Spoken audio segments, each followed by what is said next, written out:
অসহায় প্রতিবন্ধী চা বিক্রেতার দোকানে ছাউনি না থাকায় বৃষ্টি ও রোদে ভোগান্তি পোহাতে হয়, অথচ নেই ছাউনি তৈরির সামর্থ্য। তার এই বিপদে এগিয়ে এসেছে বৃহত্তর আব্দুলপুর মানবিক ফাউন্ডেশন। তাদের অবদান স্বীকার করে কৃতজ্ঞতা প্রকাশ করেন অসহায় দোকানদার। আমার এই যে দোকানটা ভাঙাচোরা হয়েছিল, এরা আমাকে সবাই সহযোগিতা করে আমাকে এটা সারিয়ে দিল। এদের যেন সাফল্যমণ্ডিত কামনা করছি, এরা যেন আরও অগ্রসর হতে পারে, আগায় যেতে পারে। স্থানীয় গুণীজনরা মানবিক ফাউন্ডেশনের প্রশংসা করেন এবং সহযোগিতার আশ্বাস দেন।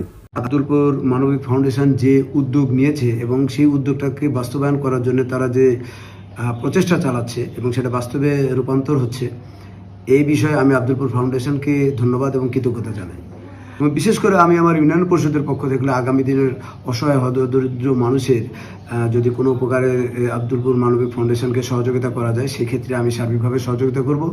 উত্তর আব্দুলপুর মানবিক ফাউন্ডেশনের পক্ষ থেকে এই আব্দুলপুর স্টেশন বাজারে একজন বয়স্ক ঠিকমতো হাঁটতে পারে না, ওনার চা স্টলের চালা দিয়ে পানি পড়ে এবং রোদ দেওয়া হয়, তো অনেকটা তিনি বৃদ্ধ মানুষ এবং ঠিকমতো হাঁটতেও পারে না। তো আমাদের পক্ষ থেকে সামান্য কিছু এই দোকানটা আমরা ঠিক করে দিচ্ছি, আর সামান্য কিছু যদি পারি আমরা কিছু টুকটাক কিছু কিনে দিব।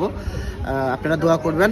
আর এছাড়াও অসংখ্য মানবিক কাজে বৃহত্তর আব্দুলপুর মানবিক ফাউন্ডেশনের পক্ষ থেকে চলছে, ভবিষ্যতে এই ধারাবাহিকতা অব্যাহত থাকবে। আপনারা আমাদের জন্য দোয়া করবেন।